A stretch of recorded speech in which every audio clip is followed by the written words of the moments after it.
నమస్తే, welcome to నియోజకవర్గ ముఖ్య చిత్ర. రాష్ట్రంలో మారిన రాజకీయ పరిస్థితుల నేపథ్యంలో అసెంబ్లీ ఎన్నికల పోరు ఎలా ఉండబోతోంది? ఇక కాంగ్రెస్ బీఆర్ఎస్ మధ్య ద్విముఖ పోటీ ఉండనుందా, లేక కాంగ్రెస్ బీజేపీ మధ్య టఫ్ ఫైట్ సాధ్యమా, లేక మూడు పార్టీల మధ్య త్రిముఖ పోరు తప్పదా? ఓటర్లు ఎవరికి జై కొట్టున్నారు, ఎవరికి ఇంటికి పంపించున్నారు? Watch on.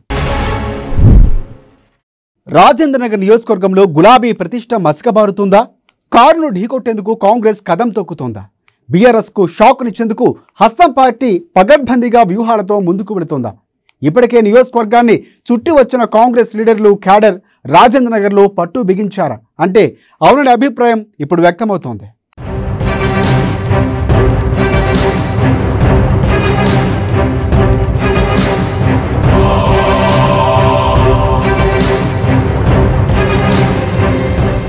రాజేంద్రనగర్ నియోజకవర్గానికి మనం చూసుకుంటే ఇది 2009లో ఏర్పడినటువంటి నియోజకవర్గం.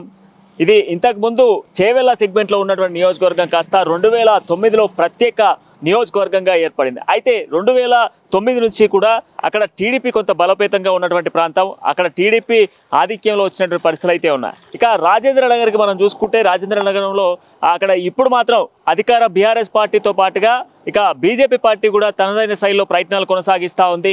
రాజేంద్రనగర్ నియోజకవర్గానికి సంబంధించి మనం చూసుకుంటే నియోజకవర్గ ప్రజలు కూడా ఈసారి కొత్త అభ్యర్థికే పట్టం కట్టాలా, లేకపోతే ఉన్నటువంటి స్థానిక ఎమ్మెల్యేకే మరొకసారి అవకాశం కల్పించాలన్నటువంటి ఆలోచనలో కూడా కొనసాగుతున్నట్టుగా తెలుస్తూ ఉంది.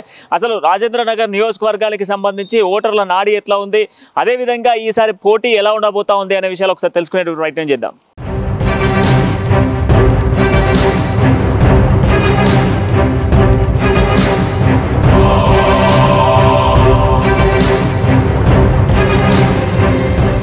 రాజేంద్రనగర్ నియోజకవర్గం 2009లో ఏర్పడింది. అంతకుముందు చేవెళ్ళ సెగ్మెంట్లో అంతర్భాగంగా ఉన్న రాజేంద్రనగర్ నియోజకవర్గాల పునర్విభజన తర్వాత ప్రత్యేక నియోజకవర్గంగా మారింది. 2009లో తొలిసారిగా రాజేంద్రనగర్కు జరిగిన ఎన్నికల్లో టీడీపీ జెండా ఎగిరింది. ముందు నుంచి టీడీపీలో ఉన్నప్పటికీ హేమీలకు కాదని సైకిల్ టికెట్ను సాధించడంలో ప్రకాష్ గౌడ్ విజయం సాధించారు. వైఎస్ హవా ఉన్నప్పటికీ అప్పటి మంత్రి సబితా ఇంద్రారెడ్డి రాజేంద్రనగర్ను పట్టించుకోలేదన్న విమర్శలతో కాంగ్రెస్ కు బాగా నష్టం జరిగింది. కాంగ్రెస్ అభ్యర్థి బొర్ర జ్ఞానేశ్వర్ ముదిరాజ్ టఫ్ ఫైట్ ఇచ్చినప్పటికీ తక్కువ మెజార్టీతో ప్రకాష్ గౌడ్ బయటపడ్డారు. అలా 2009లో మొదటిసారి ఎమ్మెల్యేగా గెలుపు బాట పట్టారాయన. 2014లో టీడీపీ బీజేపీ పొత్తు మరోసారి ప్రకాష్ గౌడ్ కు కలిసొచ్చింది. దీంతో రెండోసారి విజయం సాధించారు. ఆ తర్వాత మారిన రాజకీయ పరిస్థితులతో గులాబీ గూటికి చేరారు.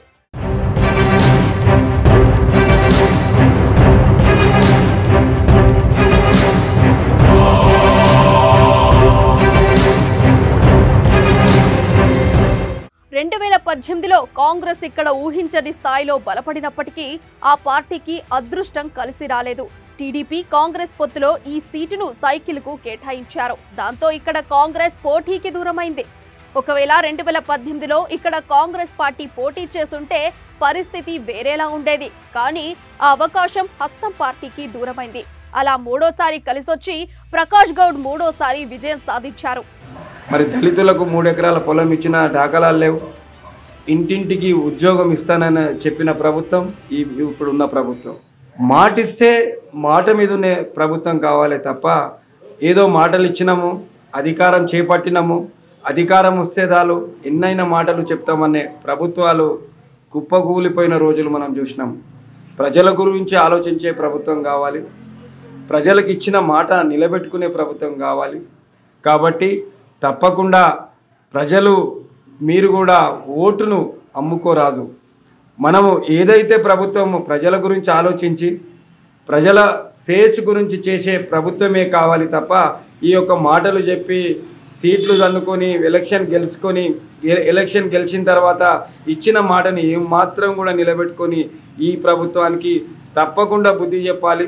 రాబోయే రోజులు మనం ఎన్నుకునే ప్రభుత్వం ఏ విధంగా ఉండాలంటే మనకి ఇచ్చిన మాట నిలబెట్టుకునే ప్రభుత్వం కావాలి, ప్రజల గురించి ఆలోచన చేసే ప్రభుత్వం కావాలి. వచ్చే ఎలక్షన్లో తప్పకుండా ఏ ప్రభుత్వం అయితే ప్రజల గురించి ఆలోచన చేస్తుందో, ఏ ప్రభుత్వం అయితే ప్రజలు ఇచ్చిన మాట నిలబెట్టుకుంటుందో అట్లాంటి ప్రభుత్వానికే అందరం ఓట్లేస్తాం. తప్పకుండా ఈ ప్రభుత్వాన్ని మార్చాల్సిన, గద్దె దింపాల్సిన ఎంతైనా అవసరం ఉందని చెప్పి నేను కోరుకుంటున్నాను.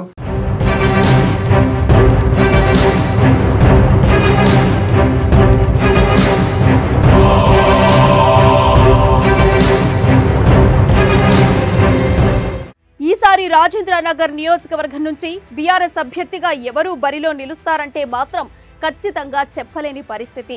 ఎందుకంటే ఇక్కడ సిట్టింగ్ ఎమ్మెల్యే ప్రకాష్ గౌడ్తో పాటు ఎంపీ రంజిత్ రెడ్డి, మంత్రి సబితా ఇంద్రారెడ్డి కుమారుడు యువనేత కార్తిక్ రెడ్డి పేర్లు కూడా వినిపిస్తున్నాయి. ఎవరికి వారు తమకే టికెట్ అన్న ధీమాలో ఉన్నారు. ఈ మూడు ముక్కలాటలో ఒకరికి టికెట్ ఇస్తే మరో 2 వర్గాలు సహకరిస్తాయంటే డౌట్ అనే చెప్పాలి. ఒకవేళ ప్రకాష్ గౌడ్కు టికెట్ ఇస్తే ఆయనకు ఓటమి ఎదురు కావచ్చని గులాబీ శ్రేణులే గుసగుసలాడుకుంటున్నారు.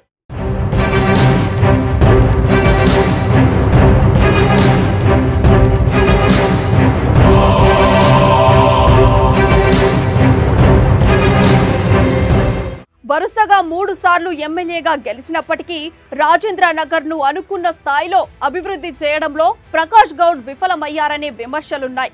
ఇతర ఎమ్మెల్యేలాగా అసెంబ్లీలో తన వాయిస్ ను బలంగా వినిపించలేదనే విమర్శలను ఆయన మూటగట్టుకున్నారు. జీహెచ్ఎంసీ ఎన్నికల్లో రాజేంద్రనగర్ నియోజకవర్గ పరిధిలో గులాబీ పార్టీ ఘోరంగా ఓడిపోవడమే అందుకు నిదర్శనం.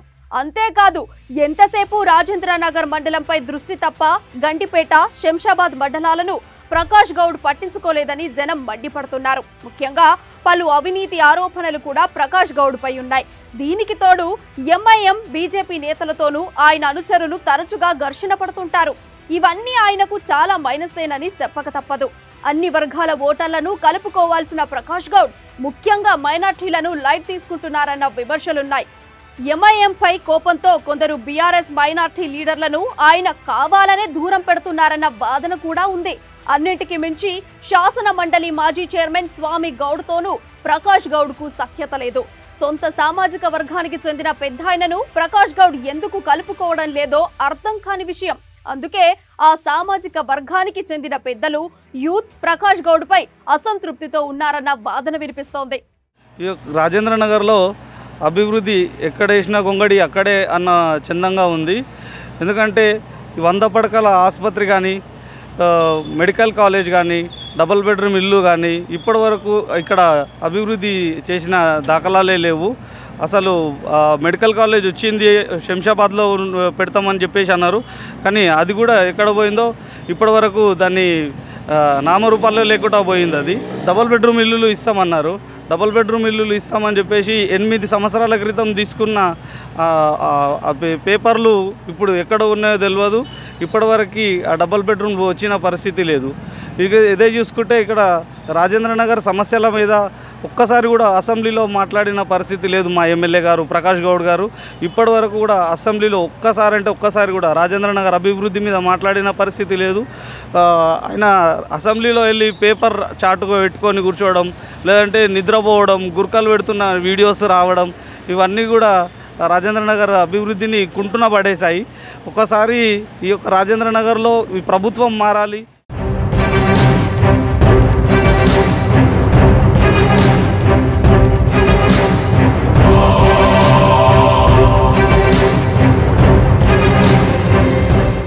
ప్రకాష్ గౌడ్ పై వస్తున్న ఆరోపణలు, ఇతర వ్యవహారాలను గులాబీ హైకమాండ్ సీరియస్ గా గమనిస్తోందన్న అభిప్రాయం బీఆర్ఎస్ లో వ్యక్తమవుతోంది.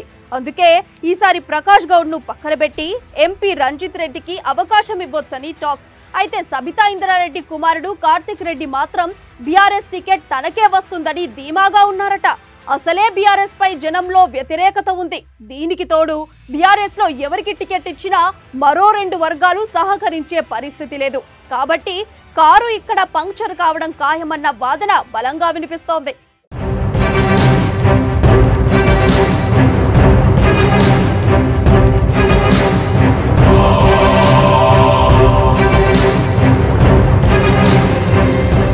ప్రస్తుత పరిస్థితుల్లో రాజేంద్రనగర్ నియోజకవర్గంలో కాంగ్రెస్ తిరుగులేని రాజకీయ శక్తిగా అవతరించింది. సబితా ఇంద్రారెడ్డికి ఒకప్పుడు సన్నిహితులుగా ఉన్న నాయకులు ఆమె గులాబీ గూటికి చేరినప్పటికీ వారు మాత్రం కాంగ్రెస్ జెండాను వీడలేదు. ఇప్పటికీ హస్తం పార్టీలోనే కొనసాగుతున్నారు. జ్ఞానేశ్వర్ ముదిరాజ్, పూలపల్లి కృష్ణారెడ్డి, జైపాల్ రెడ్డి, అశోక్ యాదవ్, హిమాయత్ సాగర్ ఆంజనేయులు లాంటి సీనియర్ నాయకులు ఇప్పటికీ హస్తం పార్టీని అంటి పెట్టుకునే ఉన్నారు. కష్టకాలంలోనూ కాంగ్రెస్ నే నమ్ముకున్నారు. అంతేకాదు ఈసారి కాంగ్రెస్ ను గెలిపించుకుంటామని ధీమా వ్యక్తం చేస్తున్నారు. హస్తం పార్టీ నుంచి ఎవరికి టికెట్ ఇచ్చినా గెలిపించుకునేందుకు సిద్ధంగా ఉన్నామని చెబుతున్నారు.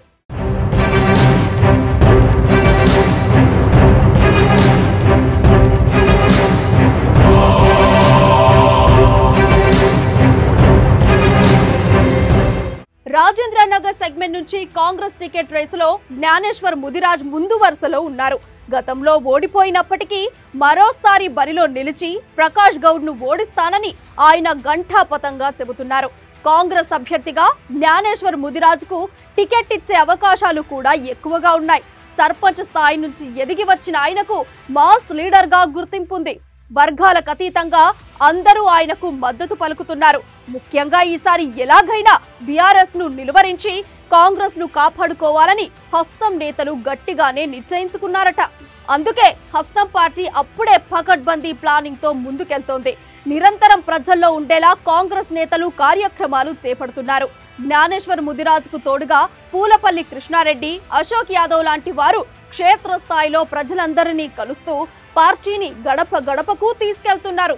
రాజేంద్ర నగర్ నియోజకవర్గంలో కీలకంగా ఉన్న బండ్లగూడ కార్పొరేషన్, నార్సింగి మున్సిపాలిటీలో కాంగ్రెస్ బలంగా కనిపిస్తోంది. అన్నిటికీ మించి పిసిసి చీఫ్ రేవంత్ రెడ్డి కూడా జ్ఞానేశ్వర్ ముదిరాజ్ వైపే మొగ్గు చూపుతున్నారని టాక్. ఈ నేపథ్యంలో ఈసారి హస్తం తరఫున జ్ఞానేశ్వర్ గెలుపు ఖాయమన్న వాదన వినిపిస్తోంది.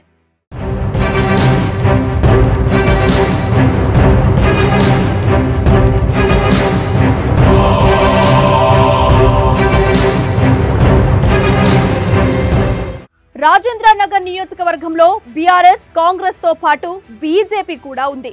అయితే ఎమ్మెల్యేగా గెలిచేంత బలం ఆ పార్టీకి ఇక్కడ లేదు. ఈసారి బీజేపీ టికెట్ కోసం కార్పొరేటర్ తోకల శ్రీనివాస్ రెడ్డి గట్టిగా కృషి చేస్తున్నారు. ఆయనను పక్కన పెడితే గట్టి నేతలెవ్వరూ ఆ పార్టీకి కనిపించడం లేదు. బుక్క వేణుగోపాల్ కూడా బీజేపీ టికెట్ కోసం ప్రయత్నాలు చేస్తున్నట్లు టాక్. అయితే హైకమాండ్ ఎవరి వైపు మొగ్గు చూపినా బరిలో నిలిచి గెలిచేంత స్థాయిలో ఇక్కడ బీజేపీ బలపడలేదనే అభిప్రాయం వ్యక్తమవుతోంది.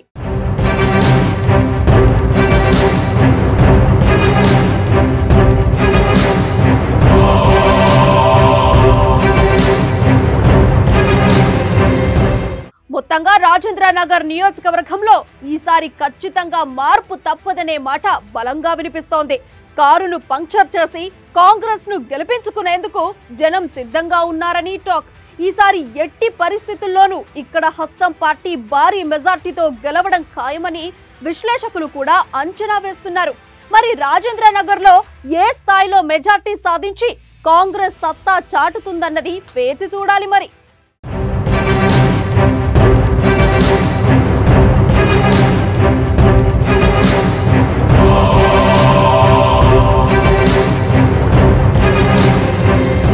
సో రాజేంద్ర నగర్ ప్రజలు మాత్రం ఈసారి ఒక కొత్త అభ్యర్థికి అవకాశాలు ఇచ్చేటువంటి అవకాశాలు ఎక్కువ కనబడతా ఉన్నాయి. ఇప్పటి వరకు ఉన్నటువంటి ఎమ్మెల్యే చేసినటువంటి పనులు కావచ్చు, ఇంతవరకు జరిగినటువంటి అభివృద్ధి విషయంలో కూడా కొంత ఆలోచించే పరిస్థితులు ఉన్నప్పటికీ కూడా కానీ ఎక్కువ శాతం మాత్రం ఈసారి ప్రయత్నాలు మాత్రం త్రిముఖ పోటీ ఉండేటువంటి అవకాశాలు కనబడతా ఉన్నాయి.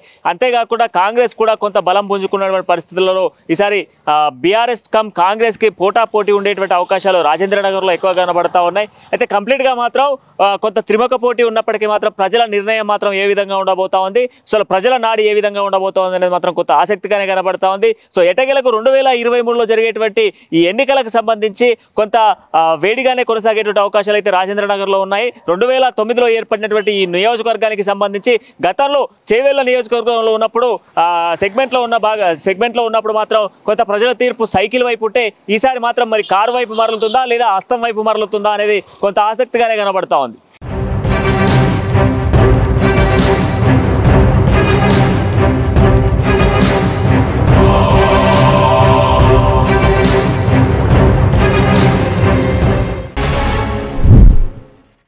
సంగారెడ్డి జిల్లా ఆంతోల్ నియోజకవర్గంలో ఏ పార్టీ గెలుస్తుందో రాష్ట్రంలో అదే పార్టీ అధికారంలోకి రావడం ఖాయం.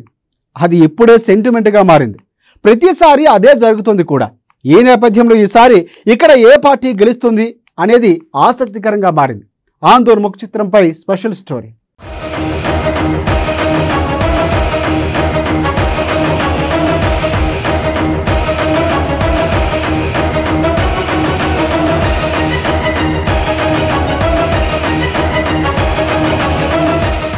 సంగారెడ్డి జిల్లాలో అతిపెద్ద నియోజకవర్గం ఆందోల్.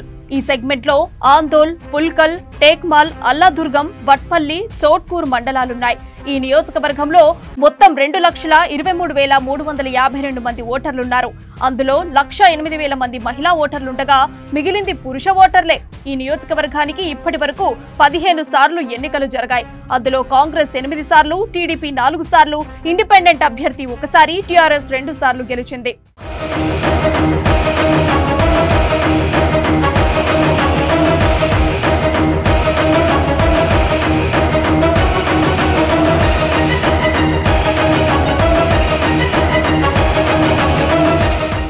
ఎస్సీ రిజర్వ్డ్ నియోజకవర్గం అయినప్పటికీ ఆందోళ్ సెగ్మెంట్ లో గెలుపోటములు శాసించేది రెడ్డి సామాజిక వర్గమే.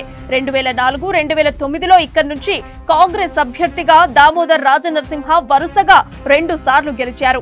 ఆ 2 సార్లు కూడా రాష్ట్రంలో హస్తం పార్టీయే అధికారంలోకి వచ్చింది. అంతేకాదు అప్పట్లో ఉమ్మడి రాష్ట్రానికి ఉప ముఖ్యమంత్రిగా పనిచేసిన ఘనత కూడా రాజనరసింహకు దక్కింది. తెలంగాణ రాష్ట్ర సాధనలోనూ ఆయన కీలకంగా వ్యవహరించారు. డిప్యూటీ సీఎంగా సమైక్య రాష్ట్రంలో మంచి పేరు తెచ్చుకున్నప్పటికీ ఆందోళ్ నియోజకవర్గంలో పెద్ద ఎత్తున అభివృద్ధి పనులు చేసినప్పటికీ 2014లో దామోదర్ రాజనరసింహకు నిరాశ తప్పలేదు. పింక్ హవా బలంగా వీయడంతో జనం గులాబీ వైపు మొగ్గు చూపారు. రెడ్డి సామాజిక వర్గం గంపగుత్తగా సినీ నటుడు బాబు మోహన్ కు మద్దతు తెలపడంతో ఆయన విజయం సాధించారు.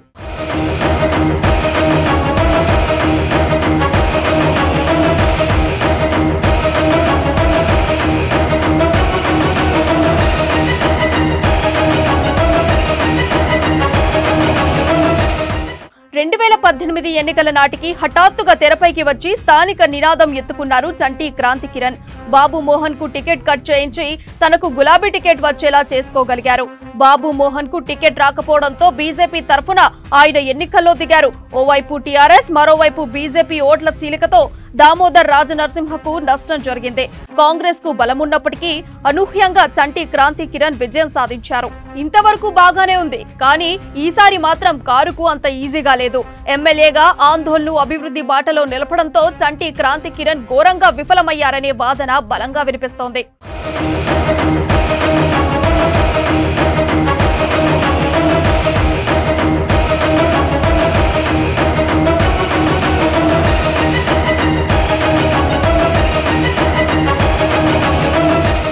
చంటి క్రాంతి కిరణ్ ఎప్పుడు హైదరాబాద్ లో ఉంటారని, అడపాదడపా నియోజకవర్గానికి వచ్చి వెళ్తుంటారని విమర్శలున్నాయి. ఫోన్లోనూ అందుబాటులో ఉండరని, సొంత పార్టీకి చెందిన సీనియర్ నాయకులను కూడా పట్టించుకోరని బీఆర్ఎస్ శ్రేణులే గుసగుసలాడుకుంటున్నారు. ఎమ్మెల్యే క్రాంతి కిరణ్ తమ్ముడు రాహుల్ షాడో ఎమ్మెల్యేగా వ్యవహరిస్తాడని బీఆర్ఎస్ నేతలే చెప్పుకుంటున్న పరిస్థితి. టేక్మాల్, పుల్కల్ మండలాల్లో దళిత బంధు అంశంలో స్థానికుల నుంచి క్రాంతి కిరణ్ కు తీవ్ర ప్రతిఘటన ఎదురైంది. అర్హులను కాదని అయినోళ్లకే దళిత బంధును అప్పజెప్పే ప్రయత్నాలు ఎమ్మెల్యే చేస్తున్నారని స్థానికులు విమర్శించారు. సార్ మనకు రెస్పాన్స్ చేయడు ఎమ్మెల్యే క్రాంతి సార్ 10 సార్లు చేసింది. అవసరం ఉంటుంది కదా సార్, ఏదైనా అవసరం ఉంటే చెప్పుకుందాం, ఏదైనా ఊరి బాధ అని అల్ల గురించి అడగదామని ఏదైనా చేస్తే లేపడు. వాటి అక్కడికి పోయినా లేకుండే ఆ తర్వాత ఫోన్ చేసి లేపలేడు. ఆయన లేపకనే నేను జడ్పీ చెప్పిన ఏమన్నా లేపడు అంటే ఏమనే మరి మీ ఎమ్మెల్యే చేసే ఫోన్ లేపడంటే ఆందోళనలో మారిన రాజకీయ పరిస్థితుల నేపథ్యంలో కాంగ్రెస్ అనూహ్యంగా బలపడింది. దీంతో BRS high command MLA Kranti Kiran పై అసంతృప్తి ఉందని టాక్. అందుకే ఈసారి ఆయనకు టికెట్ రాదని జోరుగా ప్రచారం జరుగుతోంది. ఈసారి బీఆర్ఎస్ తరఫున టీజీఓ జిల్లా అధ్యక్షులు, జిల్లా వ్యవసాయ అధికారుల సంఘం అధ్యక్షులు, ప్రముఖ సామాజికవేత్త డాక్టర్ వైద్యనాథ్ టికెట్ ఆశిస్తున్నారు. నియోజకవర్గంలో పెద్ద సంఖ్యలో బంధువులు, స్నేహితులున్నారు. క్రాంతి కిరణ్ తో ఢీ అంటూ చాలా రోజులుగా ఆయన సేవా కార్యక్రమాలు చేస్తున్నారు. దీంతో ఎమ్మెల్యే చంటి క్రాంతి కిరణ్ నియోజకవర్గంలో ప్రభుత్వ ఉద్యోగులుగా ఉన్న కొందరు డాక్టర్ వైద్యనాథ్ బంధువులను ఇతర ప్రాంతాలకు బదిలీ చేయించారని టాక్. క్రాంతి కిరణ్ చేస్తున్న ఇలాంటి చర్యలపై బీఆర్ఎస్ హైకమాండ్ గుస్సాగా ఉన్నట్లు తెలుస్తోంది. అంతేకాదు బీఆర్ఎస్ నేతలు, లీడర్లు కూడా ఆయనను తీవ్రంగా వ్యతిరేకిస్తున్న పరిస్థితి స్పష్టంగా కనిపిస్తోంది.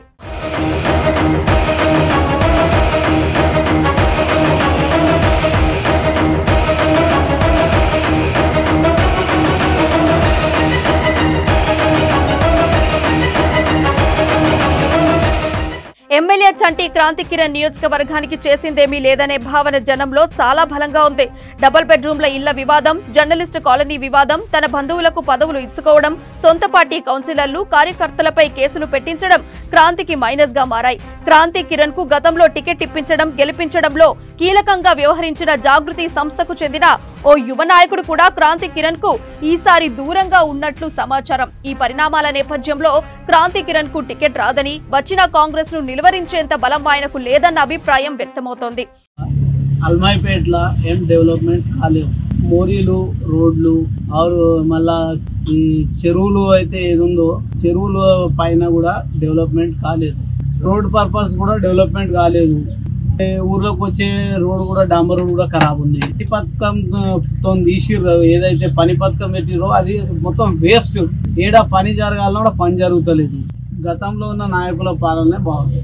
క్రాంతి కిరణ్ పాలన మాదే ఊర్లో క్యాండిడేట్ సర్పంచ్ కాంగ్రెస్ సర్పంచ్ అయితే వాళ్ళ పర్పస్ ఏందో ఊరికి సర్పంచ్ టీఆర్ఎస్ లో కలవకపోవడమా లేదా దీనివల్ల మా ఊరు అయితే అభివృద్ధి చెందలేదు. మా ఊర్లో ఏ పనులు సరిగా కావడం లేదు. ఈ ఎమ్మెల్యే కన్నా గతంలో ఉన్న బాబుమోహన్ దామోదర్ పరేడ్లో పనులు బాగా జరిగినాయి. రోడ్లు జరిగినాయి, మొరీలు జరిగినాయి, వాటర్ లైన్లు బాగా జరిగినాయి, అన్నీ జరిగినాయి. ఇప్పుడు ఈ 5 సంవత్సరాల్లో అయితే మా అల్మాయిపేటలో ఏం డెవలప్మెంట్ జరగలేదు. అందోళన నియోజకవర్గంలో కూడా కాలేదు. ఊళ్ళో అయితే చాలా దారుణం. పుత్తూరులో అని కాదు, నెక్స్ట్ మేము మళ్ళీ ఒకసారి దామోదర్ గారిని ఛాయిస్ చేయాలని చూస్తున్నాం. ఏ రకంగా చూసినా ఆందోళన నియోజకవర్గంలో కాంగ్రెస్ ఇప్పుడు చాలా బలపడింది. కాంగ్రెస్ అభ్యర్థిగా మాజీ ఉప ముఖ్యమంత్రి దామోదర్ రాజనరసింహ బరిలో దిగడం ఖాయం. గతంలో ఆయన చేసిన అభివృద్ధి కార్యక్రమాలు, ప్రజలకు అందుబాటులో ఉండే నాయకుడిగా ఆయనకున్న పేరు, క్లీన్ ఇమేజ్, అన్ని పార్టీల క్యాడర్తో సత్సంబంధాలు ఇవన్నీ రాజనరసింహకు సానుకూల అంశాలే. గత 2 ఎన్నికల్లో ఓడిపోయిన ఆయన ఈసారి గ్రాండ్ మెజార్టీతో అసెంబ్లీకి రావాలని బలంగా ఆలోచిస్తున్నారట. అందుకే నియోజకవర్గంలో ఆయన యాక్టివ్ అయ్యారట. ప్రతి ఊరిని కవర్ చేస్తూ ఆయన ముందుకు సాగుతున్నారు. రాజనరసింహకు సంబంధించిన సన్నిహితులు, కాంగ్రెస్ క్యాడర్ అంతా ఇప్పుడు అదే ప్రయత్నాల్లో ఉన్నారు. బీఆర్ఎస్ నుంచి డాక్టర్ వైద్యనాథ్ కు టికెట్ ఇస్తే కాంగ్రెస్ అభ్యర్థి దామోదర్ రాజనరసింహకు కొంత ఇబ్బంది ఏర్పడే అవకాశం ఉంది. ఫైట్ టఫ్ గా సాగే అవకాశాలు కనిపిస్తున్నాయి. అదే సమయంలో క్రాంతి కిరణ్ ప్రత్యర్థిగా వస్తే రాజనరసింహకు గెలుపు ఈజీ అన్న మాట వినిపిస్తోంది.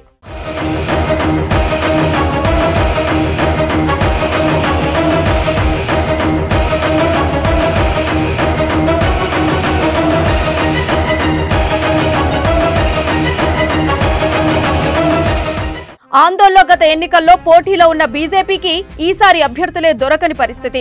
2018 ఎన్నికల్లో బీజేపీ అభ్యర్థిగా బరిలోకి దిగిన బాబు మోహన్ ఈ దఫా ఇక్కడి నుంచి పోటీ చేసేందుకు పెద్దగా ఆసక్తి చూపడం లేరు. ఈసారి బీజేపీ నుంచి ఖమ్మం లేదా వరంగల్ ఎంపీ స్థానం కోసం బాబు మోహన్ పట్టుబడుతున్నారట. దీంతో బీజేపీ నుంచి ఎవరు పోటీ చేస్తారన్న దానిపై ఇక్కడ క్లారిటీ లేదు. ఈ నేపథ్యంలో బీజేపీ నుంచి గట్టి నేత పోటీ లేకపోతే అది కూడా దామోదర్ రాజనరసింహకు కలిసొచ్చే అంశమే. ఇవన్నీ ఆయనకు అనుకూలించే పరిణామాలేనని చెప్పక తప్పదు.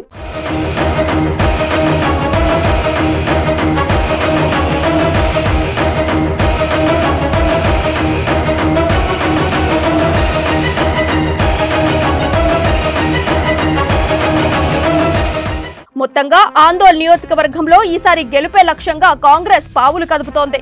కాంగ్రెస్ అభ్యర్థిగా దామోదర్ రాజనరసింహ మంచి దూకుడు మీదున్నారు.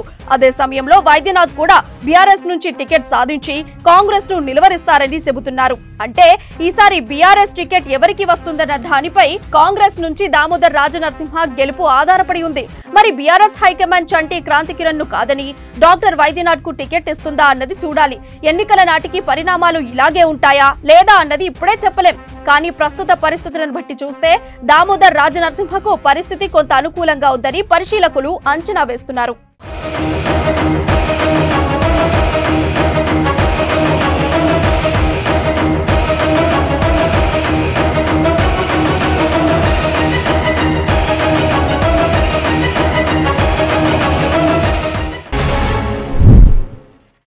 ఇది ఇవాటి నియోజకవర్గ ముఖచిత్రం.